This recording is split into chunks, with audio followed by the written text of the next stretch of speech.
Toujours dans les salons de la préfecture et on finit d'analyser cette soirée électorale avec Caroline Collomb. Ce soir, La République En Marche, votre mouvement, réalise quasiment un sans faute. 12 des 14 circonscriptions dans le Rhône. C'est un score historique. Dans la métropole, toutes les circonscriptions. À Lyon, toutes les circonscriptions. Finalement, il n'y a que le milieu rural qui vous a échappé. Comment vous expliquez ce raz-de-marée Macron en milieu urbain ? Je crois qu'il y a une adhésion à la politique menée par le président de la République.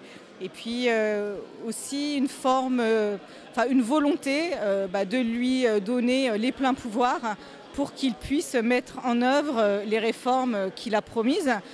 Et donc je crois que c'est un résultat qui nous fait plaisir, un résultat historique. Mais une fois qu'on a dit ça, je crois que c'est surtout un résultat qui invite à l'humilité. Parce que, vous l'avez dit, 12 circonscriptions sur 12 sur le territoire de la métropole.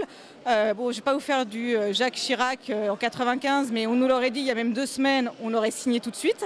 Voir Philippe Cochet battu ce soir, c'est juste incroyable, mais ça montre qu'en politique, il n'y a pas de citadelle. Battu nettement. Hein. Voilà, il n'y a pas de citadelle imprenable, mais que si on ne veut pas être dans 5 ans dans la position des défaits, qui n'est quand même pas une position très confortable, on n'a pas d'autre choix que de réussir. Et je crois que c'est même ce soir un devoir. Nos concitoyens attendent des résultats rapidement sur le front de l'emploi, sur le front du pouvoir d'achat. Donc je pense qu'il faut que des réformes soient initiées rapidement et que les résultats arrivent concrètement dans les prochains mois. Cette majorité, elle est composée de gens qu'on ne connaît pas pour la plupart. C'est-à-dire qu'on va découvrir un peu qui ils sont, ce qu'ils ont dans le ventre, ce qu'ils ont dans la tête, dans les tripes.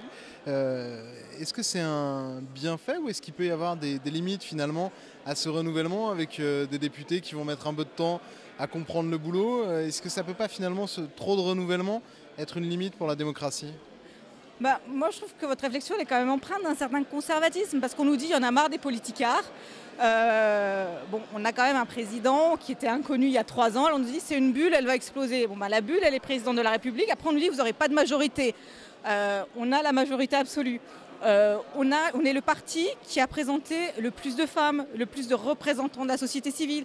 Je suis désolée, pour mener une campagne, pour gagner, faut quand même avoir un certain talent. Les hommes et les femmes qui se sont présentés ont eu aussi un parcours. Moi, je pense à Anissa Keder dans la 7e circonscription. Qui a été la risée du web parce qu'on a vu sa présentation sur le débat de TLM qui était globalement pas très bien maîtrisée. Oui, elle n'a pas les codes, d'accord.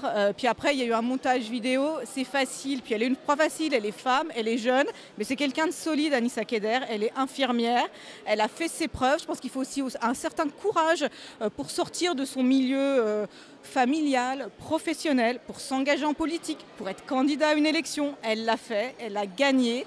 Et je pense que on aura des révélations. Mais dans le bon sens, on a des gens qui vont se révéler, qui vont être de bons députés parce que ils viennent de la vie active, de la vraie vie. Et j'espère qu'ils ne se perdront pas sous les ordres de la République. Merci beaucoup Caroline Collomb.